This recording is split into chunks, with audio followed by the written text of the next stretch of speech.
मैं जब आज की पीढ़ी से बात करता हूँ ना, तो वो मुझे ऐसे देखते हैं जैसे कि मैं एलियन हूँ। बोले यार ये कौन सी बातचीत छेड़ दी है, सत्य सत्य क्या है यार? समझ में नहीं आ रहा। वो कहीं जाते हैं घूमने, शादियों में जाते हैं या पिकनिक जाते हैं या दोस्तों से मिलते हैं, बोलते हैं ऐसी तो कोई बात ही नहीं होती, ये तो अलग ही ग्रह के लोग हैं, या तो आप एलियन हो या ये गड़बड़ लोग हैं। तो उनको किसी ने बताया ही नहीं। मैं कितनी स्ट्रगल झेलता हूँ, तो एक बार जाके देखना काम कर, पता चल जाएगा तेरे। तेरे दादाजी ने क्या किया? कुछ ही नहीं किया, बर्बादी किया। अगर यही सब कुछ कर लेते ना, तो आज अपन कहाँ से कहाँ होते हैं, तुझे पता ही नहीं चलता। और तू भी वही हरकत कर रहा है। ठीक है भाई, मैं तो कर जाऊंगा, उसकी माँ भी हाँ मैं बिल्कुल सही है, जूते पड़ेंगे उसके बाद में। तो ये अपने मुंह मियां मिट्टू बनना ही है। वो दोनों अध्यायों को डिनाई कर देता है और खुद की पढ़ाई करता है। ये एक लफड़ा और पैदा हो गया आजकल, हर कोई ज्ञान नहीं है। अगर हल्का सा भी ज्ञान आ गया, 4 किताबें पढ़ ली, देखो मेरे को कितना आता है, नए नए वर्ड्स खोज के बताते हैं, 2-4 इंग्लिश के शब्दों के एक्चुअली यूं करने लग जाते हैं। तो कितनी गुदगुदी सी आती है उनके अंदर, अजीब सा एक चीज पैदा हो जाती है। तो इसको मैं कहूंगा कि अपने मुंह मियां मिट्टू बनने के कुछ तरीके हैं। ये सब बनने की और ये सब करने की आवश्यकता क्या है? दमदार लोग इनके ऊपर हंसते हैं सर।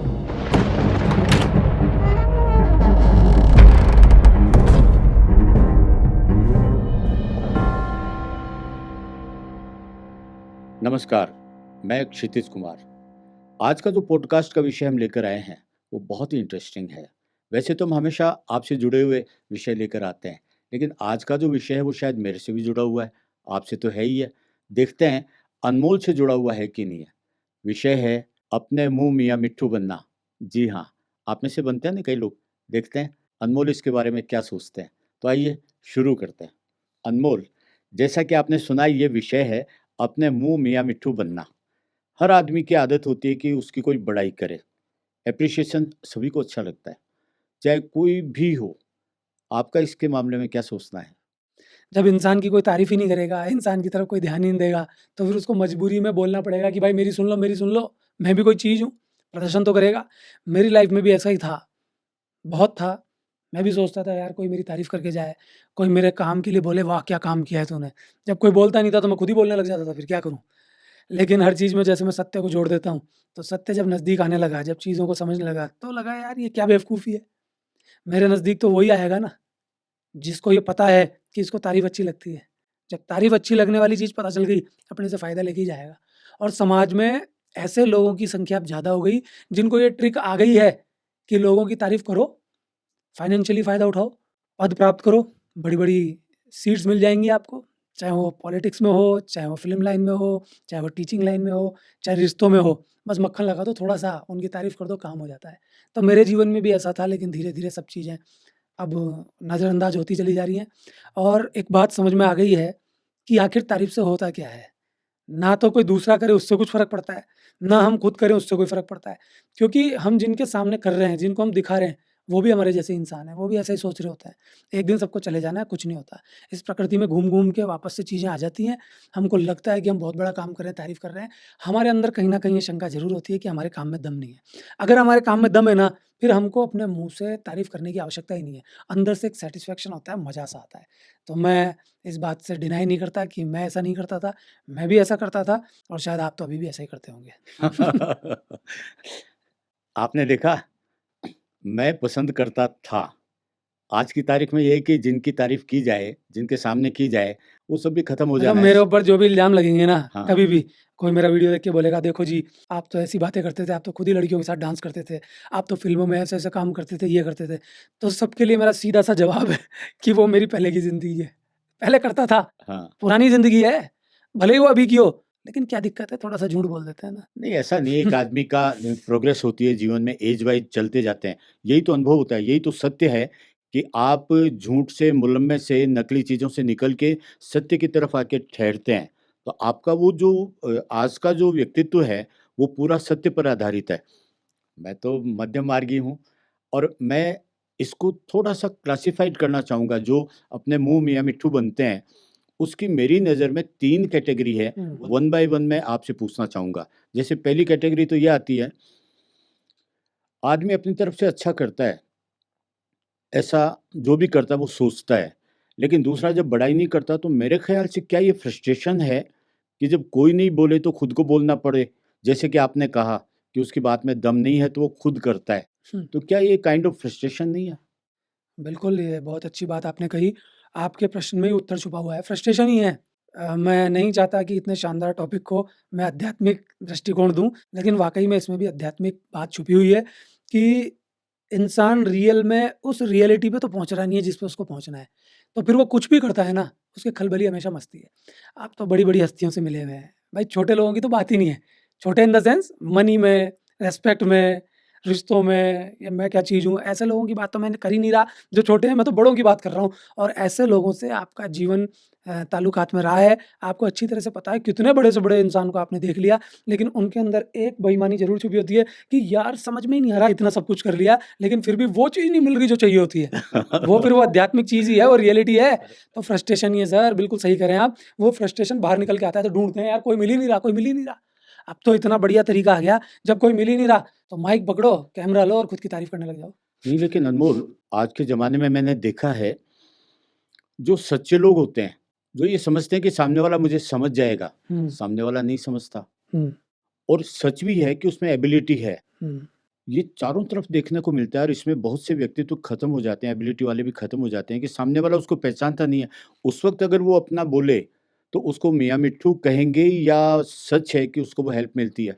सर देखो, होना कुछ नहीं है इस बात से, क्योंकि आप काबिल हैं मान लीजिए, है ना? मेरी नज़र में तो हैं आप काबिल। अगर आप काबिल हैं तो कितना ही गधे को समझा लो कि आप काबिल हैं, वो गधा नहीं मानेगा। तो उसकी नज़र में आपकी तारीफ़ का कोई औचित्य रहता नहीं है। यही पार्टीज़ में होता है। आप एक पार्टी की तारीफ़ दूसरी पार्टी को कर लो, फिर देख लो क्या होता है। कैसे भी घुमा-फिरा के उसकी नकारात्मकता सामने ले ही आएँगे।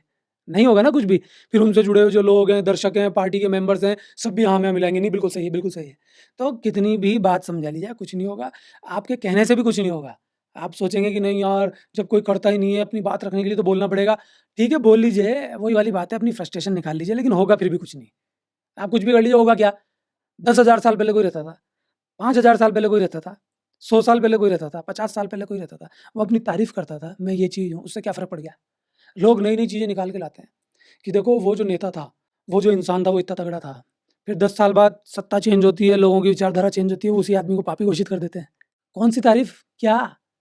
इसका क्या औचित्य है? है क्या इसका औचित्य? ये कॉमेडी है और कुछ ही नहीं है। इसको मज़ाक की तरह से लेना चाहिए। कोई भी आदमी किसी दूसरे की बड़ाई करता है और अपनी बड़ाई तो ज़्यादातर व्यापारी वर्ग करता है और मैंने देखा है, कई व्यापारियों के पास में पैसा नहीं होता। उसके बावजूद भी वो बढ़-चढ़ कर बोलते हैं कि मैं तो इतना कमा रहा हूँ, मेरा तो इतना धंधा चल रहा है, जबकि वो दिवाला निकालने की पोज़ीशन में है, अपन जानते हैं। मैं तो रहा हूँ इन लोगों के बीच में, बट वो शो करते हैं और अपनी बड़ाई करते हैं। लेकिन व्यापारी वर्ग जो दूसरा है, वो उसकी बातों में आ जाता है, उसको फाइनेंस मिल जाता है और फिर वो वापस खड़ा हो जाता है। तो यहाँ अपने मुँह मियाँ मिट्ठू बनना फ़ायदे का ही सौदा हुआ। भैया तो बिज़नेस ट्रिक हो गई है तो, इस टेक्निक का उपयोग सभी करते हैं। फ़िल्म वाले लोग भी तो करते हैं ना कि देखो कितनी टिकटें बिक गई हमारी, देखो कितनी चर्चा है, उनसे कहलवा दिया, देखो इतने स्टार मिले हुए हैं। ये तो पहले से अपनी चीज़ को बड़ा बना देना। कहते हैं ना पैसे से ही पैसा खिंचता है, फ़कीर के पास कौन आएगा? नहीं समझे? बड़ा महल है, उसके बगल में महल खड़ा करने के लिए लोग आ जाएँगे, लेकिन झोंपड़ी है, टूटी हुई है, कौन महल खड़ा करेगा उसके पास में?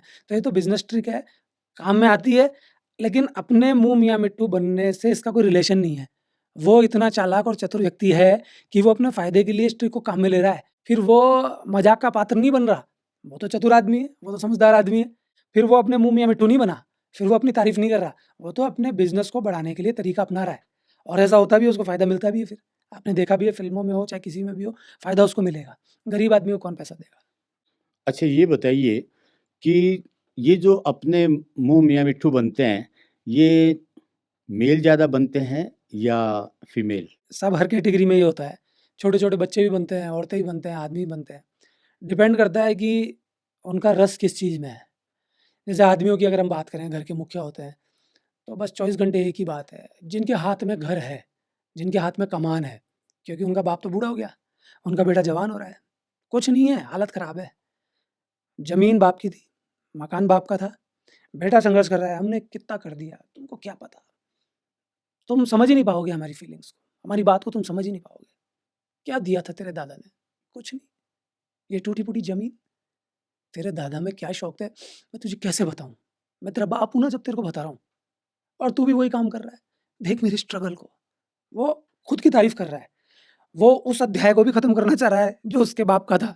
यानी उस बच्चे के दादाजी का, और जो अध्याय नया शुरू होने वाला है उसके बच्चे का, वो उसको भी खत्म करना चाह रहा है। तो ये अपने आप में खुद की बढ़ाई करना ही है। वो मानने को ही तैयार नहीं है कि उधर वाला तगड़ा होगा कि उधर वाला तगड़ा था। ये तो भाई साहब खुद ही तगड़े थे। बार-बार बोले जा रहे हैं, देख मैंने ये किया, और करते क्या है, 10,000 की नौकरी। 10,000 की नौकरी है, हाँ, तुझे क्या पता है मैं कितनी स्ट्रगल झेलता हूँ? तू एक बार जाके देखना, काम करना, पता चल जाएगा तेरे को। तेरे दादाजी ने क्या किया है? कुछ ही नहीं किया, बर्बाद ही किया है। अगर यही सब कुछ कर लेते ना, तो आज अपन कहाँ से कहाँ होते, तुझे पता ही नहीं चलेगा। और तू भी वही हरकत कर रहा है। ठीक है भाई, मैं तो कट जाऊँगा। उसकी माँ भी हाँ में मिला रही। बिल्कुल सही है, क्योंकि जूते पड़ेंगे उसके बाद में। तो ये अपने मुँह मियाँ मिट्ठू बनना ही है। वो दोनों अध्यायों को डिनाई कर देता है और खुद की बढ़ाई करता है। 10,000 की नौकरी वाला भी यही काम कर रहा है, 50,000 वाला भी यही काम कर रहा है, लाख वाला भी यही कर रहा है। सब में वो खुद को केंद्र मान रहा है। आप बता दो कोई ऐसा आदमी हो तो, अरे तेरे दादाजी ने तो बहुत तगड़ा काम किया था, इतना पैसा दिया था, मैंने बर्बाद कर दिया। अरे यार, तू बहुत बढ़िया मेहनत कर रहा है यार, तू शानदार लड़का पैदा हो गया मेरा यार, या लड़की तू बहुत अच्छा कर रही है। अरे मैं ही हूँ हरामखोर, अरे मैं ही हूँ बेकार व्यक्ति, अरे मैं ही हूँ चोर यार, मेरे से काम ही नहीं हुआ, मैं ही हूँ निशल्ला। ऐसा कौन बोलता है? हर कोई कोशिश यही करता है कि साहब मैंने इतना बड़ा काम किया, तुम बेकार हो और तुम बेकार थे। कितनी खूबसूरत बात है। है तो सोचने वाली कि दादाजी ने ये किया। हम ज़्यादातर जो इतिहास है, पुराना वक़्त है, उसमें जीते हैं और उसको ऐसा ग्लोरीफ़ाई करते हैं कि जैसे वही वक़्त सही था। लेकिन ये सही है कि अगर मेरे दादा ने वो किया था और मैंने डुबोया, तो वो ये नहीं कहते कि ये मैंने डुबोया। अपना एप्रिसिएशन, मेरी परिस्थितियाँ ऐसी थी, ये थी। लेकिन अनमोल, आप एक चीज़ बताओ, इन सब के बावजूद भी सेल्फ प्रेज़ करना कहीं आप में कॉन्फिडेंस भी तो देता होगा आने वाले वक़्त के लिए? सर जो रियल आदमी है ना खतरनाक, उसको सेल्फ प्रेज़ करने की आवश्यकता ही नहीं पड़ती। उसको सब कुछ अंदर से क्लियर है। आप बोलते हैं कई बार, यार इतना अच्छी मेहनत कर रहे हैं हम लोग, इतना अच्छा काम कर रहे हैं, अनमोल तू भी बहुत अच्छा कर रहा है। सभी बोलते हैं, मैं ही हाँ, क्या? कि यार व्यूज़ आएँगे तो मुझे अच्छा लगेगा। पर मैं आपको क्या बोलता हूँ, सर गधों के व्यूज़ आएँ, वो ढैंचू-ढैंचू करें, तो उससे क्या बेनिफिट है, आप मुझे बताओ? जो हमारा ध्येय है, जो मुझे लगता है कि होना चाहिए, तो फिर कोई दिक्कत नहीं है। अगर इसमें कुछ फ़ायदा भी होता है, लोग जुड़ते भी हैं, इसमें क्या दिक्कत है? लेकिन अंदर से इंटेंशन क्लियर है। तो जिसकी इंटेंशन क्लियर होती है, उसको सेल्फ प्रेज़ की आवश्यकता नहीं पड़ती। मेरा कॉन्फिडेंस लूज़ ही नहीं होता। मेरे लिए स्ट्रगल कुछ है ही नहीं। मैंने संघर्ष कभी किया ही नहीं। मैं तो हर काम मज़े से करता हूँ। आप ज़बरदस्ती बोल-बोल के मेरे को संघर्ष कराना चाहते हो तो वैसे बता दो। नहीं, वो आपका व्यक्तित्व है, लेकिन एक सामान्य आदमी बहुत डरा हुआ रहता है, सिमटा हुआ रहता है, साधन से हर वक़्त उसको फ्यूचर का डर लगता है। एप्रिसिएशन में जब हम फ़िल्मों की बात करते हैं, तो वो तो दुनिया ही अलग है, वहाँ तो वाह, वाह, वाह, वाह! हर फ़िल्म शोले है, हुँ, हर फ़िल्म संतोषी माता है, क्या बात है, क्या जब बात है। मेकिंग होती है, उससे कम हाँ, होती ही नहीं होती है। ही नहीं भाई।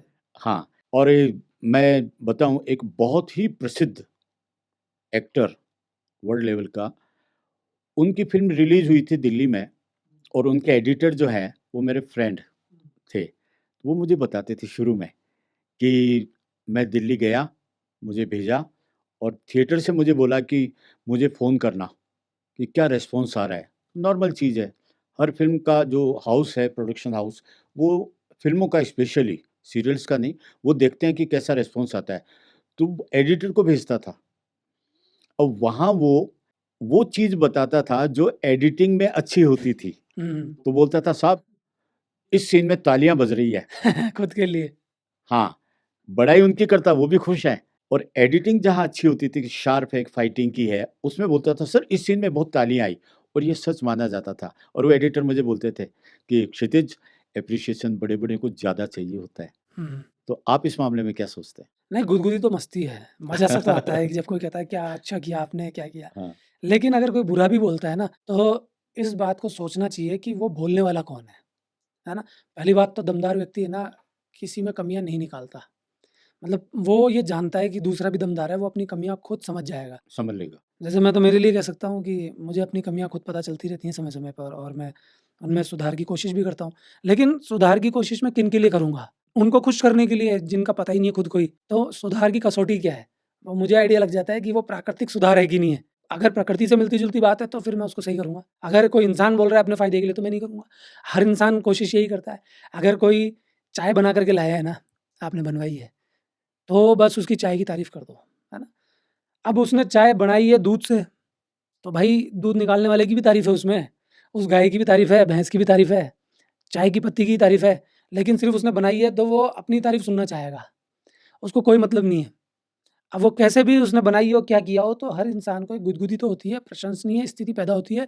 लेकिन ऐसे इंसान डूब जाते हैं तब जब 10 बार उनकी तारीफ़ की जाए और एक बार अगर बुराई कर दी, तो फिर उनका सारा चैप्टर खत्म हो जाता है और किला एकदम से ढह जाता है उनका। ये आपने बहुत बड़ी बात बोली कि ज़िंदगी भर हम किसी आदमी की बड़ाई करते हैं, सच में वो इस लायक भी होता है? क्योंकि जब बड़ाई की जाती है, जो नॉर्मल पढ़ा-लिखा आदमी है, उसको तो कोई गुंजाइश मिलती है, तो उसको थोड़ा बढ़ा-चढ़ा के बोल देता है। हाँ, लेकिन ये बहुत बड़ी बात है। आपने भी महसूस किया होगा कि आप हमेशा किसी को एप्रिशिएट करते हैं, इस लायक भी होता है। लेकिन अगर गलती से आपने उसकी सच्चाई बता दी, बहुत कम होते हैं जो उसको एक्सेप्ट करते हैं। लेकिन अनमोल, सच्चाई बताते ये हाल भी मैंने देखा है कि वो आदमी उसकी लिस्ट से गायब होना शुरू हो जाता मारने लग जाएँ आजकल तो है। ये हालत रिलेशंस है। खत्म होने नहीं, शुरू हो मारने लग जाते हैं। जाते हैं। थप्पड़ थप्पड़ मारने लग जाते हैं। बुराई कैसे करी? मतलब एकदम से ही होता है, अब तो सहन ही नहीं होती लोगों मतलब से। बरसों तक का जो है हाँ, रिलेशन, हाँ। वो एक सच्चाई में, बल्कि बिल्कुल, बुराई नहीं। तो यही तो प्रॉब्लम हो गई ना कि स्वीकृति भाव नहीं है ना, इसीलिए तो समाज में रिश्ते बेकार हो गए हैं ना। रिश्तों में भी तो फिर ये चीटिंग चलती है। भाई ज़बरदस्ती है, हस्बैंड वाइफ का रिलेशन भी ऐसे ही चल रहा है, आपको पता है। भाई तारीफ़ करो वाइफ की, अरे क्यों करो? हर कोई विद्वान बन रहा है। आपको अच्छा खाना खाना है, चाय तो पीनी यही है, तो ढंग हम से भाई रहना है, तो करनी पड़ेगी। तो ये तो आपका स्टाइल है, मेरा तो नहीं है, मैं तो क्लियर बोल देता हूँ खराब सब्ज़ी है। मैं तो मध्यम मार्गी हूँ। सर ये मध्यम मार्गी तो है ना, अब वीडियोज़ में भी दिखाते हैं कि बीवी की थोड़ी तारीफ़ कर दो, बड़ा अच्छा लगेगा, है ना? देखिए दर्शकों, इनका जो मामला है वो तो एक अलग लेवल है। मेरे को जीने के लिए ये सब चीज़ों के बीच में गुज़रना होता है, जबकि मैं समझता सब हूँ। उसके बावजूद भी अब इतना सत्य बोल के ये तो चल सकते हैं, मैं अगर सत्य बोलता तो मैं वर्ल्ड टूर नहीं कर पाता था। तो ये यही मैं आपसे कह रहा हूँ कि फीमेल का खाना कैसा भी हो, वाइफ़ का खाना कैसा भी हो, मैं यही आपको कह रहा हूँ कि कभी खराब होता ही नहीं। हाँ, मैं यही कह रहा हूँ वाइफ़ का खाना कैसा भी हो, हमेशा अच्छा ही बताना है ना? तो और ये चीज़ सिखाई भी जा रही है, बड़े-बड़े मोटिवेशनल गुरु सिखा रहे हैं कि वाइफ़ कैसा भी खाना बना दे, उसको अधर-झूल में रखो, तू बहुत शानदार बनाती लेकिन है। अगर वाइफ़ बुद्धिमान है और वो जानती है कि सब खाना अच्छा नहीं हो तो सकता, सर तो आपका बुद्धिमत्ता इंप्रेशन बुद्धिमत्ता तो गौण कर दी ना, ऐसी झूठी तारीफ़ कर के बुद्धिमत्ता तो सलट ही जाएगी ना। तुझसे बढ़िया तो कोई है ही नहीं, तुझसे खूबसूरत तो कोई है ही नहीं। अब सारी औरतें खूबसूरत होती हैं, नाई नहीं है, सूगली है, उसको भी बोल रहे खूबसूरत है कि वो उसका काम करेगी। तो ये झूठ का प्रभाव भी तो उनको गलत जगह पे ले जाता है। हाँ, फिर बार-बार मस्ती चढ़ती है कि हमारी कोई तारीफ़ करे, हमारी कोई तारीफ़ करे। माइंड सेट हो फिर जाता घर में तारीफ़ नहीं होती तो बाहर तारीफ़ के चक्कर में तो फँसती है ना महिलाएँ भी। फिर बाहर वाला तारीफ़ कर देता है। तो उनको सिखाया भी ये जा रहा है, बड़े-बड़े संत सिखा रहे हैं, बाबा सिखा रहे हैं। ऐसे संत जो चोगेबाज हैं, वो बता रहे हैं कि नहीं, तुम अपनी बीवी की तारीफ़ करो और बीवियों को भी सिखा रहे हैं, तुम नहा धो के तैयार रहो, बढ़िया इत्र लगा के, सेंट लगा के तैयार रहो, तो हस्बैंड तुम्हें पूछेगा। कितनी फ़ेक ज़िंदगी से उनको रूबरू कराया जा रहा है। हस्बैंड को तो कहा जा रहा है कि झूठी तारीफ़ ठोक और बीवी को कहा जा रहा है कि तू क्रीम पाउडर लगा के, बढ़िया-बढ़िया सेंट लगा के तैयार हो। तो दोनों तरफ से ही नाटक चल रहा है। तो फिर ये सिलसिला चलता रहेगा, सब एक-दूसरे की झूठी तारीफ़ ठोकते रहेंगे, रियल चीज़ पकड़ में आएगी नहीं किसी के। तो करते रहो, फिर मस्ती मज़े लेते रहो, इस तारीफ़ के अंदर क्या दिक्कत आ रही है? कई बार प्रैक्टिकली मैंने देखा है और दर्शकों ने भी देखा होगा और आप तो बहुत ऑब्ज़र्व करते हैं, कोई इस लायक नहीं है कि तारीफ़ के लायक हो या बहुत एक्स्ट्राऑर्डिनरी नहीं होते हैं। लेकिन एक समाज में वर्ड चलता है, मेरे तो नज़र लग गई। अब मैं सही बताऊँ, एक दिन बॉम्बे में ही एक बहुत साधारण सा व्यक्तित्व ऐसे ही था, दाढ़ी-वाढ़ी बना के बैठा हुआ था, तो मैंने इन जनरली बोला, लुकिंग स्मार्ट। उसके बुखार हुई, बुखार हो गया, आपने करी है। बुखार हो गई तो हाँ, वो चारों तरफ ये बोलता रहा, यार मेरे को नज़र लग गई इसकी। और मैंने सोचा कौन-सा कोना है, कहाँ नज़र लगेगी? उसके बाद से मैं समझ गया कि नहीं, ये ऐसा बोलना नहीं चाहिए। उसको उस रूप में भी लेते हैं। तो क्या ये माइंडसेट जो है, ये अगर समाज के बहुतायत में हो जाए, तो ये समाज को किस दिशा में ले जाता है रिलेशंस में? मैं रिलेशंस की जो सबसे बेसिक कड़ी है उससे शुरुआत करता हूँ और वो कड़ी है बच्चे की।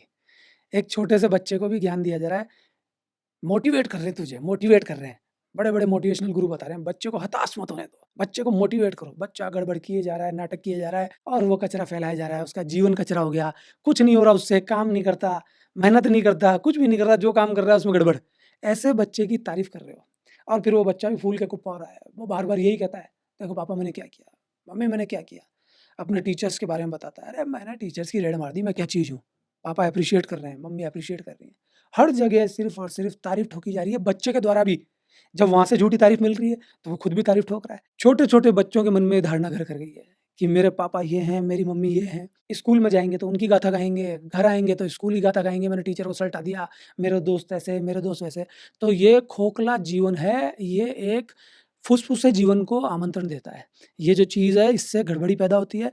अपने मुँह मियाँ मिट्ठू, बात अगर शानदार होती, तो फिर ये सटायर के स्टाइल में कहावत नहीं बनती कभी भी। ये कोई आप अच्छी बात मानते हैं क्या? अगर ये कहावत बनी है तो? ये नहीं, कैसी कहावत है? ये है तो गलती। मतलब कहावत जो बनी है, हुँ, वो ये बताने के लिए तो बनी है कि जो सामने वाला है वो गधा है, झूठा है। वो झूठा है। तो आप इसी से समझ लीजिए कि जब कोई चीज़ कई वर्षों तक होती है तो वो कहावत में तब्दील हो जाती है। लोगों ने देखा, लोगों ने समझा। तो चाहे आप ये बच्चे से देख लीजिए, चाहे बड़ी उम्र के से देख लीजिए, सबके हालात ऐसे ही हैं। तो आप क्या चाहेंगे कि ये कंटिन्यू रहे, इसमें कहीं सत्य का पुट दिया जाए या दोनों को मिक्स करके बोला जाए या टोटल सच्चाई बोली जाए? सर सत्य की तो बात ही नहीं है सर, सत्य तो जहाँ आता है वहाँ से अपने मुँह मियाँ मिट्ठू शब्द ही गायब हो जाता है। ज़रूरत ही नहीं है। मैं मेरी तारीफ़ क्यों करूँगा आप सोचिए एक बार, मैं क्यों करूँगा? बल्कि जो ठोस है वो तो ये बोलते हैं कि नहीं, नहीं ऐसा भाई कुछ नहीं। मैं इन्फॉर्मेशन दे सकता हूँ मेरे लोगों को, नहीं समझा आप मेरी बात? इन्फॉर्मेशन देना अलग बात है। रॉन्ग इन्फॉर्मेशन किसी के पास चली गई, जैसे आपने मेरे को पॉडकास्ट में मान लीजिए डाँट दिया, है ना? और इन्फॉर्मेशन क्या चली गई कि अनमोल इतना घमंडी व्यक्तित्व का मालिक है कि उसने क्षितिज जी के साथ बदतमीज़ी कर दी। अर्थ का अनर्थ। अर्थ का अनर्थ हो गया, अब ये इन्फॉर्मेशन सब जगह चली गई, उसकी क्लिप कट गई, फैल गई। तो मुझे अपना पक्ष रखने के लिए अपनी बात तो बतानी पड़ेगी ना। मैं यहाँ पे अपने मुँह मियाँ मिट्ठू नहीं बन रहा, मैं इन्फॉर्मेशन दे रहा हूँ कि देखो वहाँ ये गड़बड़ थी, मैंने ये चीज़ करी थी, लेकिन आपको गलत इन्फॉर्मेशन मिली है। तो किसी बात की इन्फॉर्मेशन देना, सही तरीके से देना, वो अपनी तारीफ़ करना नहीं होता। भले ही उसमें आपकी तारीफ़ हो रही हो, भले ही आप उसमें सही साबित हो रहे हो, लेकिन फिर ये अपने मुँह मियाँ मिट्ठू नहीं है। ये तो एक सही इन्फॉर्मेशन देना है जो लोगों को सही दिशा में लेके जाती है। तो आप जो कह रहे हैं ना कि क्या करना चाहिए, कुछ करने की ज़रूरत ही नहीं है। आप इतना सा समझ लीजिए इससे होगा क्या? मैं आपसे पूछता हूँ होगा क्या? आप क्यों बता रहे हैं किसी को? एक लड़का बताता ही है ना लड़की को, क्या बताता है? ये मेरे पास इतना पैसा है, मेरे पास इतनी गाड़ियाँ हैं, मेरा पापा ये करते हैं, मेरी इतनी जानकारी है, तभी तो लड़की उसके पास आएगी। पर आज नहीं तो कल पता चल जाएगा ना लड़की को। नहीं, लेकिन बहुत ज्वलंत प्रश्न है, हालाँकि एक हल्के-फुल्के अंदाज में अनमोल बता रहे हैं। मैं आपसे एक रास्ता जानना चाहूँगा कि एक आदमी जिसमें एबिलिटी है हुँ, और दूसरा बहुत ज़्यादा शो ऑफ करता है, अपने मुँह मियाँ मिट्ठू बन रहा है, मैं ये देखने में ये आया है कि वो सक्सेस हो जाता है, तो भले ही से सत्य का सहारा हो, सामने बिल्कुल। वाले में पहचानने की ताकत नहीं, नहीं है, जो आप बताते हैं, हीरे की परख जोरी। मैं एक ही बात मैं आपको क्लियर कर देता हूँ। अभी जस्ट मैंने जो आपको उदाहरण दिया कि एक लड़के को लड़की पटाने के लिए या फँसाने के लिए मान लीजिए बहुत बड़ी-बड़ी बातें कहनी पड़ती हैं कि मेरे पापा ये है, मैं ऐसा व्यक्ति हूँ, मेरे पास इतना पैसा है, देख ये मैं गाड़ी खरीद के लाया। इस चक्कर में वो ईएमआई पे बाइक भी लाएगा, कार भी लाएगा, कुछ भी करेगा एक्स वाई जेड और वो होगा भी तो वो उससे ज़्यादा बोल के बताएगा। वो जितना होगा ना, उससे ऊँची बात करेगा। उसकी जानकारी कम होगी तो वो और ज़्यादा दिखाएगा, उसके पास पैसा कम होगा और ज़्यादा दिखाएगा। पापा की पहुँच इतनी होगी तो वो उतनी दिखाएगा, है ना? इससे वो सफल भी हो जाएगा, वो लड़की उसको मिल भी जाएगी। एक दूसरा लड़का भी है, जो मन ही मन चाहता है कि ये लड़की मुझे मिले, है ना? या मान लीजिए नहीं भी चाहता कि मिले, उसको मिलेगी भी नहीं, क्योंकि वो लड़की उससे इम्प्रेस ही नहीं हो रही। उसमें रियल दम है जो आप बोल रहे हैं। हाँ, लेकिन मैं आपको बोलूँ कि अच्छा है उसको वो लड़की ना मिले, उस लड़की में ही दम नहीं था। वाह! दमदार जो व्यक्ति है ना, उसको दमदार लोग ही मिलेंगे। उस गधे को तो गधा ही मिलेगा ना फिर। एक अपोज़िट बात जो निकल के आई वो कितनी खूबसूरत है, कि वो लकी है लड़का जिसको ऐसी लड़की मिली नहीं।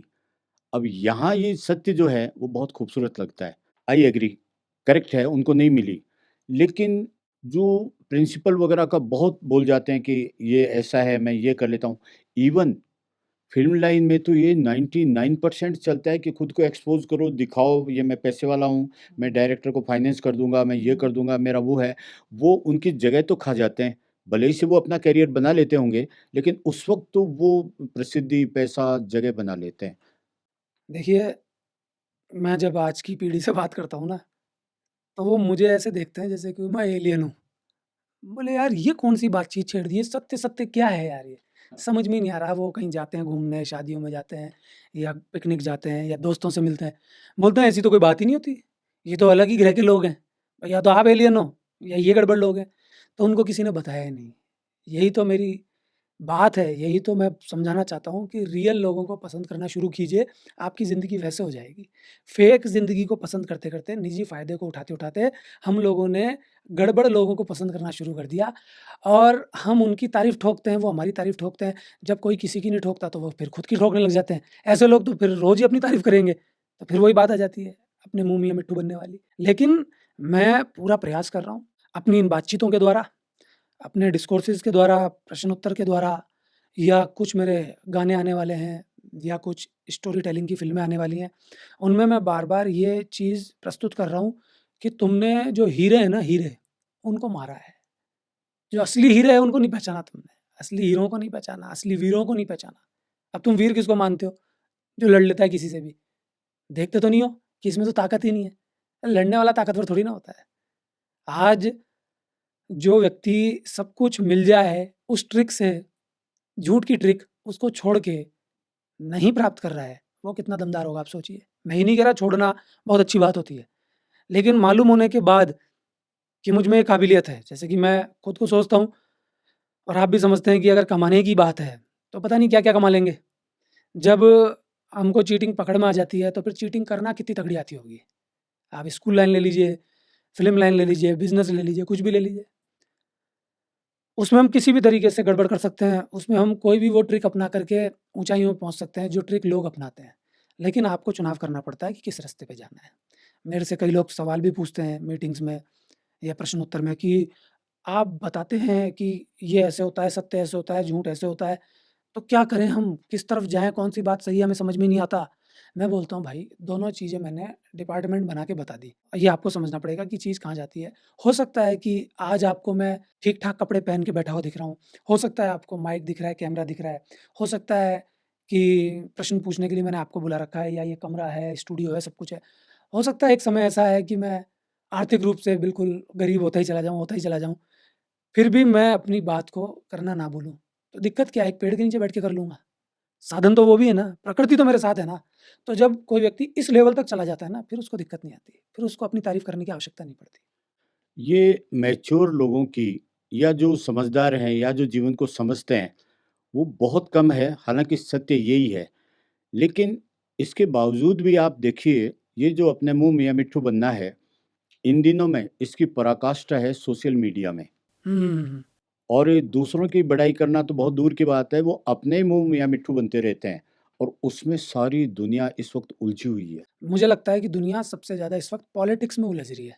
काम सारे हो रहे हैं, फ़िल्म लाइन भी हो रही है, एजुकेशन भी हो रही है, बिज़नेस भी हो रहा है, सब कुछ हो रहा है। लड़ाई झगड़े, गुंडागिरी सब। लेकिन इन सब का बाप बना हुआ है पॉलिटिक्स, जो पॉलिटिकल पावर से सराबोर है, जिसके अंदर एक अच्छा नेता बनने का गुण है। अब अच्छा नेता बनने का गुण तो आप समझते ही हैं, जिसको बोलना अच्छा आता हो। धूर्त हो, झूठ को झूठ मक्खन बोले, लगा के और बढ़िया तरीके से पेश कर दिया जाए। बहुत खूबसूरती से। हाँ, बढ़िया उसमें वर्क-वर्क लगा के सोने का पेश कर दिया जाए, वो तगड़ा है। और तारीफ़ और करते हैं लोग, क्या बात बोली है, मज़ा आ गया। उसकी रीलें काट-काट के एक-दूसरे को भेजते हैं कि कितनी तगड़ी बात बोली। और फिर उसमें धर्म का टच आ जाए, किसी भी धर्म का, तो कोई पार्टी किस धर्म की है, कोई पार्टी किस धर्म की है, तो फिर तो सोने पे सुहागा है। 4 चाँद लग जाते हैं उस नेता की बात में। फिर वो नेता पार्षद हो, एमएलए हो, एमपी हो, मंत्री हो, प्रधानमंत्री हो, कोई भी हो एक्स वाई ज़ेड, हर नेता इसमें आ जाता है। लेकिन हमारा मन नहीं मानता। जब हम एक पक्ष में होते हैं, तो हम बुरी तरह से पागल रहते हैं कि बोल मत देना मेरे नेता के लिए। वो तो ऊपर से टपक के आया है, वो तो भगवान ही है। वो तो उसकी मजबूरी है जो कुर्ता पजामा पहन के बैठा है। तुमको क्या पता? वो तो हमारे धर्म की कितनी बात करता है। अब धर्म इसमें कोई भी आ गया। इधर वाली पार्टी वाला अलग धर्म की बात कर रहा है। दोनों एक की तो कर ही नहीं सकते, फिर विरोध में कैसे खड़े होंगे? वो उसकी पोशाक पहन रहा है, वो उसकी पोशाक पहन रहा है। और मज़े की बात ये है कि जब वो पोशाक पहन के धार्मिक कर्मकांड कर रहा है, तो फिर उसका वीडियो भी बन रहा है। उसकी फ़ोटोएँ भी खिंच रही हैं, बढ़िया क्वालिटी की खिंच रही हैं। आज हम टेक्नोलॉजी से इतने सराबोर हैं, मैं टेक्नोलॉजी के बीच में ही रहता हूँ, फिर भी मैं देखता हूँ मेरी निजी ज़िंदगी की बातें सामने आ ही नहीं पाती। मैं बोलता हूँ यार ये जो चीज़ें मैं कर रहा हूँ निजी ज़िंदगी में ये रिकॉर्ड होनी चाहिए, सामने जानी चाहिए। तो कितनी प्लानिंग से ये काम होता है। जब मेरे जैसा टेक्निकल व्यक्ति प्लानिंग से अपनी निजी ज़िंदगी सामने नहीं दिखा पा रहा, उसमें चीज़ें चली जाती हैं। मैं आपको ही बोलता हूँ कि हमको तो सहजता से बोलना है, हमारे मुँह से फिर कुछ भी निकले, देख लेंगे जो होगा। लेकिन वही रिकॉर्ड नहीं हो पा रहा साहब, उसी में कैमरा बंद हो जाता है बीच-बीच में। फिर देखते हैं अरे कैमरा तो चालू नहीं है, तगड़ी बात तो हमने अब बोली है। लेकिन ये नेता लोग कितनी प्लानिंग से काम करते होंगे कि इनकी फ़ोटो कितनी क्रिस्टल क्लियर आती हैं। आगे इनका इनका पोज़ कितना शानदार आता है। कोई सी भी पार्टी का हो साहब, वो पक्ष का हो या विपक्ष का हो। कभी पक्ष विपक्ष में होता है और विपक्ष पक्ष में नहीं, होता वो है। तो जाति तो एक नेता की है। हाँ, फिर धर्म और नेता एक हो जाते हैं। इनको बचाते कौन है? गुंडे बदमाश। गुंडे बदमाशों की अपनी टोली है, कोई टोली उनके साथ, कोई टोली इनके साथ। तो ये तीनों का ग्रुप है। धर्म, नेता और गुंडे, ये तीनों भाई-भाई हैं। और रियल में आप जिसको धर्म बोलते हैं, वो धर्म ये है ही नहीं जो ये बता रहे हैं। उसमें दिखावे की आवश्यकता ही नहीं है। मैं आपसे पूछता हूँ क्लियर कट, आप बहुत पॉलिटिक्स की बातें करते हैं और आपको नॉलेज भी बहुत है। अगर कोई पॉलिटिकल नेता अच्छा काम करता है और जानता है कि ये जो युग है ना ये बीतेगा, मैं बीतूँगा और मैं रियल अध्यात्म को उपलब्ध हो चुका, तो फिर वो दिखावा क्यों करेगा? वो तो 5 साल ईमानदारी से काम करके निकल जाएगा। वो चवन्नी भी खर्च नहीं करेगा अपने काम को प्रमोट करने में कि मैं दोबारा आ जाऊँ। इतिहास में ऐसे नेता हाँ, हुए भी हैं, हुए बहुत भी कम। हैं, इसमें कोई दो राय नहीं है, जो तगड़े हैं उनको सैल्यूट भी किया जाता है। लेकिन ऐसा सब नहीं करेगा, करेगा वही जिसको बार-बार उस सीट पे बैठना है, जिसको चस्का लग गया, जिसकी ज़ुबान पे चाशनी लग गई, तभी तो वो कहता है अपनी बात, तभी तो वो विपक्ष को गलत बोलता है कि तुमने ये किया था, अब मैं ये करता हूँ, तुम ये करोगे इसलिए मैं ये करता हूँ, तुमको नहीं आने दूँगा इसलिए मैं ये करूँगा। फिर दूसरा वाला भी ये करता है। मुझे लगता है कि आपको ऐसा लग रहा है कि मैं एक पक्ष में बात कर रहा हूँ, लेकिन मैं किसी के लिए नहीं बोल रहा। आप दूसरे पक्ष को भी लेके देख लीजिए, सबके लिए बात लग जाएगी। हाँ, मैं समझता हूँ कि आप एक पार्टी को समर्थन देते हैं, पर मैं तो साहब देखो सबको ये राय देता हूँ, छोटे-छोटे बच्चों को भी कि तुम किसी विचारधारा से जब लिप्त हो जाते हो, तब तुम पागल हो जाते हो, उल्लू हो जाते हो, मूर्ख हो जाते हो। तुम्हारे ऊपर हँसने के सिवा कुछ नहीं होता। इसलिए किसी एक विचारधारा को पकड़ के मत बैठो, चाहे वो धार्मिक विचारधारा हो, चाहे वो पॉलिटिकल विचारधारा हो। माफ़ी चाहूँगा सर, मैंने आपकी नहीं, नहीं, नहीं। बात को ठेस पहुँचाई। नहीं, मैं बताऊँ, मैं पार्टी का नहीं हूँ। मैं हालाँकि विषय से थोड़ा अलग है, मैं देश के लिए हूँ, हमेशा। किसी पार्टी का नहीं हूँ, किसी व्यक्तित्व का नहीं हूँ, सर जो मैं देश के काम सर मैं तो देश की भी बात कर रहा हूँ कि सर सारे ही अपने हैं ना, देश में सर मैं सारे ही अपने हैं ना, ये देश अपना थोड़ी ना है। नहीं, वो फिर सर अंग्रेज़ों ने कोई पाप थोड़ी ना कर दिया, ठीक है अब उनसे गलती हो गई, उन्होंने राज कर लिया, उन्होंने कई चीज़ें अच्छी सिखाई भी देखिए, हैं। बचपन से देशभक्ति जो है ना, वो रची-बसी है। नहीं तो बस देशभक्ति है उसी मान के लिया, इर्द-गिर्द सर मेरी मान सोच लिया, रहती है। इंसान को नहीं मानते क्या आप? नहीं, अगर वो उनकी मैं सर किसी पार्टी का आज तक मेंबर ही नहीं नहीं बना। समझे नहीं, अगर उनकी खाल अपने से गोरी है तो सर इसमें उनकी क्या गलती है? अगर किसी की खाल अपने से कम कलर की है, तो सर इसमें क्या दिक्कत है अगर वो सांवला है? एक मज़े की बात बताऊँ? अफ्रीकन कंट्रीज़ में अगर आप यूरोप की जो फेयर चमड़ी है, अगर वो उन लोगों के बीच में होती है, तो क्या आप सोच सकते हैं, उनकी सगाई नहीं होती, शादी नहीं होती, दे डोंट लाइक। उनके समाज में उनको खूबसूरत नहीं माना जाता। ये तो अलग-अलग नज़रिया सर है। तभी तो इंसान को अपने मुँह मियाँ मिट्ठू बनना पड़ता है कि मैं कितना स्मार्ट हूँ। भाई अपने मुँह मियाँ मिट्ठू जो आपने टॉपिक छेड़ा है, उसमें बनता कितनी-कितनी तरह से है कि मैं कितना सुंदर हूँ देखो, है ना? हाँ। चाहे सूखला सा है, हड्डियाँ निकल रही हैं या पेट बाहर आ रहा है, लेकिन देखो मैं कितना शानदार हूँ। बार-बार यही कोशिश करेगा देखो मैं कितना बढ़िया हूँ। अगर औरत अपने मुँह मियाँ मिट्ठू बनेगी तो वो तो बिल्कुल ही अपने शरीर और अपने त्वचा की बात करेगी, अपने चेहरे की बात करेगी, कि मैं तो किसी से कम हूँ ही नहीं। सीधे वो हीरोइनों से कंपेयर करेगी। तो एक तो चीज़ हो गई दिखावा अपने सौंदर्य का, खुद के शरीर का। दूसरा हो गया कि मेरे पास पैसा कितना है। तीसरा हो गया मेरी जानकारी कितनी है, मेरी पावर कितनी है ना? चौथा हो गया कि मुझे ज्ञान कितना है, ये एक लफड़ा और पैदा हो गया आजकल, हर कोई ज्ञान नहीं है, अगर हल्का-सा भी ज्ञान आ गया, 4 किताबें पढ़ ली, देखो मेरे को कितना आता है, नए-नए वर्ड्स खोज के बताते हैं, 2-4 इंग्लिश के शब्दों के एक्चुअली यूँ ही करने लग जाते हैं। तो कितनी गुदगुदी सी आती है उनके अंदर, अजीब-सा एक चीज़ पैदा हो जाती है। तो इसको मैं कहूँगा कि अपने मुँह मियाँ मिट्ठू बनने के कुछ तरीके हैं, ये सब बनने की और ये सब करने की आवश्यकता क्या है? दमदार लोग इनके ऊपर हँसते हैं सर। लेकिन दमदार लोग हँसते हैं, उसकी एक कैटेगरी में मैंने देखा है, चाहे नेता है, पैसे वाला व्यापारी है, कोई भी ज्ञानी साधु है या कोई भी सामान्य एक आदमी है, जो सक्सेसफुल है, जिसकी समाज में बहुत बड़ी जगह है। मैंने ये देखा है प्रैक्टिकली कि उनके जो एम्प्लॉइज़ होते हैं या जो उनके बिज़नेस से कमाकर खाते हैं, उनमें अगर 2 कैटेगरी है, एक वो आदमी जो उसकी साइकोलॉजी समझकर उसको एप्रिशिएट करता है। एक वो आदमी जो उसी की तरह से उसका दोनों भला चाहने वाले हैं, लेकिन वो उसको जो कमियाँ होती है, वक़्त-बे-वक़्त उसको एहसास करवाता है। और मज़े की बात ये है कि जो इस लेवल पर पहुँचा है नेता, जो व्यापारी पहुँचा है, जो साधु पहुँचा है, जिसकी समाज में जगह बनी है, वो इतना बुद्धिमान होता है कि वो हर तरह से जानता है कि ये मेरे बटर पॉलिशिंग कर रहा है और ये मेरी गलतियाँ बता रहा है। अनमोल, मेरा तो अनुभव ये है, मुझे नहीं पता दर्शकों का क्या अनुभव होगा और आप क्या सत्य पर आधारित जवाब देंगे। लेकिन मैंने देखा कि अगर दोनों में से छाँटना होता है, प्रैक्टिकली मैंने देखा है, तो वो जो एप्रिशिएट करता है, मक्खन लगाता है, कमियाँ होते हुए भी वो उसी को ज़्यादा पक्ष में रखेगा। नहीं, इसमें तो कोई दो राय नहीं है कि अगर आज हमको दर्शक छाँटने हो, तो हमको भी अपनी इस पॉडकास्ट या मेरी ये बातचीत, इसके लिए वही दर्शक छाँटने पड़ेंगे जो वाह-वाही करते हैं, हाँ, हाँ, ये जो सही है। जो कमेंट्स में बढ़िया-बढ़िया लिखते हैं। हाँ, क्योंकि सोशल प्लेटफ़ॉर्म्स की एल्गोरिथम भी सेट है कि जिसके ज़्यादा कमेंट्स आएँगे, वाह-वाही आएगी, लाइक आएँगे, उसी की बातें आगे बढ़ेगी, उसी के वीडियोज़ आगे जाएँगे, वही प्रमोट होगा। मैंने कहा ना कि किसका एजेंडा क्या है? भई हमारा एजेंडा ये है ही नहीं कि हमें बहुत लोग पसंद करें, हमारी बात सुनें। कम लोग जाने, कम लोग माने, उसी से ही काम बन नहीं जाएगा। आपका एजेंडा तो सत्य पर आधारित है। हाँ, फिर अगर कोई सुनता है, तारीफ़ करता है, तो फिर हम कैच कर लेंगे ना, इसमें क्या दिक्कत है? हमें समझ में आता है कि आप बटरिंग कर रहे हो या रियलिटी बोल रहे हो, वो हमको समझ में आता है। जो आपने बोला ना पहचान जाते हाँ, हैं, समझ में तो आता है। हम सब पहचानते हैं, आप किसी को ले आओ, मैं 1 मिनट में पहचान जाता हूँ। वो खुद की योग्यता होनी चाहिए। लेकिन वो इसलिए अपने साथ रखते हैं बटरिंग करने वाले को, क्योंकि उनको पता है इससे बिज़नेस बढ़ेगा। नहीं समझे? अगर वो उसकी तारीफ़ नहीं करेगा, तो वो उसके बीच की और जनता के बीच की कड़ी है, वो पॉलिश करने वाला। तो जनता तो सुन रही है ना, वाह!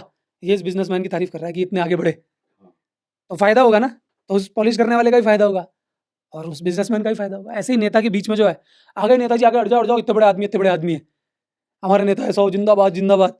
तो जो जनता है, उसके बीच में वो पॉलिश करने वाला घुसा हुआ है ना, जो बढ़िया नेताजी की पॉलिश नहीं करेगा, क्रीम लगा-लगा के बढ़िया, तब तक उन दोनों का तारतम्य नहीं बैठेगा, उनकी कड़ी नहीं जुड़ेगी, किसकी? जनता की और नेताजी की। क्योंकि जनता भी बावड़ी है, जनता मूर्ख तो नेता मूर्ख, जनता को जैसा नेता चाहिए वैसा मिल जाता है। वो तो बहुमत का है। और ये तो बाद में पता चलता है जब समाज गड़बड़ हो जाता है, हालत गड़बड़ हो जाती है कि वो जो पॉलिश लगा रहा था ना, उसका कलर ब्लैक था, वही नेताजी को सल्टा देता है कई बार। बोलना चाहूँगा आपकी बात के बीच में, ये जो आप बोलते हैं ना कि वो उसको सटा देगा, ये ज़रूर है कि जो झूठे चलते हैं, बटर पॉलिश करते हैं, वो लास्ट में तो डिफीट खाते हैं। सल्टाने के केस भी खूब हैं। देख लो आप, बड़े-बड़े राजा होते थे, "ओह! राजा साहब क्या लग रहे हो, क्या पहन लिया?" थी ना वो एक स्टोरी, राजा साहब को कुछ पहनाया नहीं, वो नंगे थे और राजा जी खड़े हो गए बावड़े की नहीं, ऐसे। ये सच है। अरे बड़े-बड़े राजा पागल हो जाते थे, ये वज़ीर होते थे जो इनके मैनेजर जो कहते थे उस टाइम, ये खा जाते थे, इतने बुद्धि वाले होते थे। तो वो जो खाते थे उनको राजाओं को, या आज जो नेताओं को लोग खाते हैं, वो किस बात के ऊपर खाते हैं? वो तारीफ़ वाली बात भी तो खाते नहीं, हैं। लेकिन उनमें इतना दिमाग होता है, जैसे मैंने फ़िल्म लाइन में देखा, 2 पैग ले लिए, ओह हो! फिर तो भैया। अच्छा, पहले से दिन में मैं उनको देख रहा हूँ, सारी बातें देख रहा हूँ, लेकिन वो वेट करता है कि कब इसके 2 पैग चढ़ेंगे हुँ, और उस वक़्त उसको अपना एप्रिसिएशन अच्छा लगता है। बाद में जाके उनके करोड़ों का नुकसान हो जाता है, लेकिन वो 2 पैग, ढाई पैग ये उसके हो बाद गए, तो पूछो ही मत। वहाँ से वो बोलना शुरू करता फिर है, तो फिर "अरे सर, आपकी तो बात ही अलग है।" अरे साहब, फिर तो जो मिट्ठू है ना, वो फिर तोता नहीं रहता, वो तो फिर शेर बन जाता है, वो तो फिर उसमें 4 चाँद लग जाते हैं उसके हाँ, बाद तो। तो यही तो मैं आपसे कह रहा हूँ, जो रियल में कहेंगे ना कि राजाओं को और पॉलिटिशियंस को या कुर्सी पे बैठे लोगों को सल्टाता कौन है? एक अगर चीज़ आप मेरे से पूछेंगे, तो वो यही चीज़ है जो तारीफ़ है, या अपने मुँह से की हुई तारीफ़ है। अपने मुँह से की हुई तारीफ़ और ज़्यादा सल्टाती है, पता है आपको? क्योंकि वो इस प्रॉब्लम में मान लीजिए, या इस एक अजीब से विचित्र माहौल में उसको दिख ही नहीं रहा कुछ। वो एक ऐसी दुनिया में विचलन कर रहा है कि साहब मैं तो इसी दुनिया में हूँ, शायद मैं ये चीज़ हूँ। उसको उसके आगे का पीछे का दिखता ही नहीं है। तो यही वो तलवार है जो इंसान को इंसान नहीं रहने देती। खुद की मुँह से तारीफ़ करना या फिर दूसरों से अपनी तारीफ़ करवाना। ये बात लगभग एक ही है। जब दूसरे कम पड़ जाते हैं तभी तो वो खुद करता है। तो जैसा आपने कहा कि बोतल हाँ, अंदर गई, हाँ, सामने देखा है, गिलास अंदर गया, तो करोड़ों का फिर नुकसान। उसकी भी ज़रूरत नहीं है। उसको तो सिर्फ़ वाह-वाह करना है, वाह-वाह, और पैक बना-बना के दिए जाना है। फिर तो वो लगातार करता ही रहेगा। खुद ही मैंने ये कर दिया, गालियाँ भी चालू हो जाएँगी। कोई गुंडा बदमाश है, तो वो स्टार्ट ही गाली से करेगा, "अरे! अपन ने तो इत्तों का मर्डर कर दिया, अपन ने तो इसको सल्टा दिया।" अरे! मेरे सामने तो वो बोलता ही नहीं है। कभी भी लियाना, खड़ा हो जाए ना भाई के सामने, तो मुझे बता देना। वो तो ऐसी-ऐसी बातें करेगा। किसी भी जगह, बिज़नेस में चले जाइए, घर परिवार में, रिश्तों में चले जाइए, किसी भी जगह, इवन स्कूल हाँ, वालों के हालात देख लीजिए। रिश्तों में भी ऐसा होता है, कोई किसी की झूठी हाँ। बड़ाई करेगा जिसका स्वार्थ हाँ, होगा। मेरे आगे तो टिकता ही नहीं है। आप एजुकेशन में चले जाइए, बड़े-बड़े स्कूल वाले, बड़े-बड़े कोचिंग वाले, अरे क्या चीज़ है वो? जबकि हम देखते हैं ना कि ये कितने सच्चे होंगे, कितनी अच्छी भाषा का प्रयोग करते होंगे। भाषा-वाषा सब धरी रह जाती है। मैं तो इस लाइन से ताल्लुकात रखता हूँ, आपको मालूम होना चाहिए। इनको कभी बैठते हुए देखो, जब ये डकारते हैं, भाई स्कूल वाले हों, चाहे कॉलेज वाले, कोचिंग वाले, डकारते तो होंगे ही। फिर देखो इनकी हालत कैसी होती है। फिर मुँह से सरस्वती निकलती है। फिर मुँह से देखो आप कैसे निकलता है ज्ञान। बहुत ही। धड़ाधड़ गाली-गलौच ये वो सब कुछ ही निकलता है फिर। फिर बड़ी-बड़ी डींगे, मैंने ये कर दिया, फिर तो 2-4 किस्से भी निकल जाते हैं कि मैंने वो घपला किया था, मैंने उसको ऐसे टिपाई कराई थी तो उसकी परसेंटेज बन गई, उससे आज मैं इतना कमा रहा हूँ, मैंने ये फर्जीवाड़ा कर दिया। मैंने सर ये चीज़ें भुगती हैं, इसलिए मैं ये बोल पाता हूँ। लेकिन इसमें एक नुकसान भी तो होता होगा कि जो आदमी समझ लीजिए एक कोई नौजवान है, उसको नौकरी की ज़रूरत है, तो रिलेशंस में ऐसा देखा है कि मेरा तो वो जानकार है, मेरा तो वो है, अपना सबके बीच में अपना एक औरो बनाते हैं। बच्चे को ये लगता है कि ये मेरा जानकार है, तो पिताजी इसको कहेंगे तो नौकरी लगवा देंगे या आगे मुझे कहीं न कहीं काम आएँगे। काबिलियत होते हुए, वो बच्चे भी उनकी बड़ाई में जो अपने मुँह मियाँ मिट्ठू बनते हैं, उनकी बड़ाई में फँसते हैं। क्या आप ये नहीं समझते कि कुछ ही परसेंटेज हो लेकिन उन बच्चों का भी करियर खराब होता है? आप तो केवल सवाल पूछ रहे हैं, मैं आपको ऐसे दस्तावेज़ दिखा सकता हूँ, जो आपको बोर्ड की साइट पे अवेलेबल हो जाएँगे। मेरी ये बात अगर बोर्ड वालों तक पहुँच जाए, तो शायद वो उसको डिलीट कर देंगे, लेकिन चिंता ना करें, मैंने डाउनलोड कर रखे हैं। हिंदी लिखनी नहीं आती बच्चे को, मैं आज ही दिखा दूँगा आपको, भले ही, है ना? हिंदी लिखनी नहीं आती बच्चे को, स्पेलिंग्स लिखनी नहीं आ रही हैं, बिंदी का पता नहीं है, राइटिंग तो आप पूछिए ही मत। आजकल खत्म ही हो अरे गई। किसी को समझ में नहीं आएगी राइटिंग तो क्या है, काटा, फांसी। डॉक्टर से भी बुरी हो गई। आप उत्तर भी अगर चेक करेंगे तो उत्तर ही समझ में नहीं आ रहा है इसने सही लिखा है, गलत लिखा है, क्या किया है। बस एक बात ज़रूर समझ में आती है, अगर कोई टीचिंग लाइन से कि इसको इतनी ज़ोरदार चीटिंग करवाई है कि पासबुक रख दी कि तेरा सवा 3 घंटे का टाइम है, तू जितनी तेज़ी से चीटिंग कर सकता है ना कर। धड़ाधड़ टीप ले तू, बस सब कुछ सही हो जाए। वो देख के सही नहीं लिख पा रहा, तब भी गलत लिख रहा है। फिर उसके बाद उसकी सेटिंग की जा रही है कॉपी चेकर के पास जाके, कि उसका कोड ढूँढ लिया जाता है कि कहाँ कॉपी गई है, फिर उससे सेटिंग कर ली जाती है। पूरे में से पूरे नंबर मैं दिखा दूँगा कितनी कॉपीज़ हैं। फिर क्या होता है, फिर वो सामने आ जाते हैं, जो आपने बोला ना कि बच्चों का नुकसान होता है, दुनिया का नुकसान होता है। हाँ, फिर वो सामने आ जाते हैं, तालियाँ बजती हैं, तारीफ़ होती है कि साहब इनके तो पूरे में से पूरा है, इनकी परसेंटेज बन गई है 97, 98, 99। उनके हालात आप देखिए। मैं आपको दिखाता हूँ, मैं जो बच्चे तैयार करता हूँ, उनकी कॉपीज़ जब आप देखेंगे तो आप हैरान हो जाएँगे। मेरी पहली शर्त है राइटिंग, मैं भगा देता हूँ बच्चों को, भई समझ में ही नहीं आ रहा, देखने वाले को तू लिख क्या रहा है? भाई लिखने का मतलब क्या है फिर, जब समझ में नहीं आ रहा तो कौन-सी राइटिंग है ये? नहीं समझे आप? डॉक्टर की बिल्कुल, राइटिंग बोलते हैं हम खराब है, डॉक्टर की फिर भी समझ में आ जाती है। कम से कम पढ़ने वाले को आती है तो समझ में नहीं आ रही। तो ये सब चीज़ें सामने होते हुए भी बेईमानी की कसौटी पे उतरती हैं। पैसा मिल जाता है उनको, चीटिंग करवाते हैं, वहाँ पैसा मिल जाता है। फिर वो अपने पैसे की मशीन लगा देते हैं स्कूल के अंदर, क्योंकि भीड़ लगेगी, एडमिशन होंगे। वो बच्चा कभी सच्चाई बता नहीं पाता, क्योंकि वो तो चोर है, चोर-चोर मौसे रे भाई। फिर वो बताएगा थोड़ी ना, वो बताएगी थोड़ी ना कि ये जो डायरेक्टर साहब हैं, इन्होंने मेरे को सरेआम चीटिंग कराई है, या पता नहीं मेरी परसेंटेज तो बनती ही नहीं, मैं तो ये ऐसा लिख के आया था, ये बाद में इतने नंबर कैसे आ गए? वो थोड़ी ना बताएगा कोई। बहुत बड़ा उदाहरण इसका बिहार में पूरे बोर्ड में मेरिट में नंबर 1 एक लड़की आई थी और गलती से जब पत्रकार पहुँच गए, तो निकल के ये आया कि उसी के फादर उस स्कूल के सर एक बात बोलूँ? प्रिंसिपल थे। सर एक बात बोलूँ? हाँ, अपने मुँह मियाँ मिट्ठू बनूँ? बनूँ? अच्छा होगा, हमारे पंथ में आ बनूँ जाएँगे। बनूँ हाँ। हाँ, सर इस टॉपिक पे कभी मेरे से बात कर लेना। रियल की क्या-क्या घटनाएँ हो चुकी और क्या-क्या घटनाएँ चीटिंग के तौर पे छुपा ली गई हैं, या एक्सपोज़ भी अगर हो गई हैं, तो भी उन पे कोई कार्रवाई नहीं हुई। अगर कार्रवाई हुई तो कुछ हुआ नहीं समाज में। तो मैं धज्जियाँ उड़ा दूँगा इस टॉपिक पे, ये मेरा आपसे वादा है और दावा भी है। आप लिख लेना अपने सवाल, आपकी मर्ज़ी हो जहाँ से, बाय प्रूफ ऑथेंटिक। आपको मालूम होना चाहिए कि मैं आज तक कभी भी किसी भी प्रश्न का जवाब तैयारी से नहीं देता। अगर मैं तैयारी करके आ जाऊँ, तो मेरे से जवाब ही नहीं दिया जाएगा। आप जो पूछते हैं मुझे पता ही नहीं चलता। नहीं उसमें सत्य भी नहीं हाँ, आएगा, वो भी आएगा भी कहीं न नहीं, कहीं मुझे झूठ होगा। रैंडम है, मुझे पता ही नहीं आप क्या पूछेंगे। लेकिन इस टॉपिक पे मैं तैयारी करके आऊँगा। किस बात की तैयारी? जवाब क्या देना है वो नहीं, कॉपीज़, दस्तावेज़, सत्य बताने में। न्यूज़ सब लेके आऊँगा और टैग करूँगा, ऊपर वीडियो में लगाऊँगा। आप पूछ लीजिएगा। दर्शकों की तरफ से हम चाहेंगे कि इस टॉपिक पर बात की जाए क्योंकि समाज के फ़ायदे की चीज़ है और बहुत लोग जानते हैं बहुत सी बातों को आप में से भी, लेकिन उतना नहीं जानते जितना ये जानते हैं। क्यों? ये गहराई से उसमें ऑब्ज़र्व करते हैं, अंदर जाते हैं, चूँकि सत्य का साथ देते हैं, तो इनको जो गलत चीज़ें हैं, वो बताने का भी लगता है, समाज के काम की चीज़ें भी हैं। हम ज़रूर चाहेंगे आपसे इस टॉपिक पर बात करना, लेकिन आप ये बताइए कि इसका कोई मध्य मार्ग है या टोटल सत्य पे रहना है या आप क्या रास्ता देखिए, बताना ये तो चाहेंगे? आपको चुनना है कि आपको किस रास्ते पे जाना है, चाहे वो युवा हों, चाहे बड़े लोग हों, चाहे आप भी खुद हों। लेकिन मेरे से अगर आप पूछेंगे ना, तो मैं सीधे शब्दों में बोल रहा हूँ कि जो अपने मुँह से अपनी तारीफ़ ठोकते हैं, देखिए कभी-कभी अपनी बात रखना अलग बात है, इन्फॉर्मेशन देना अलग बात है। लेकिन उनकी बॉडी लैंग्वेज से पता चल जाएगा कि अपनी तारीफ़ ठोक रहा है या ठोक रही है। उनसे तुरंत दूर हो जाइए, कट लीजिए, नहीं तो आपका जीवन नाश हो जाएगा। पूरी बात सुनने के बाद में हम जो निष्कर्ष पर पहुँचते हैं और जिससे मैं भी एग्री करता हूँ और आप भी करेंगे कि अपने मुँह मियाँ मिट्ठू मत बनिए, क्योंकि उसका परिणाम लास्ट में बर्बादी का ही होगा।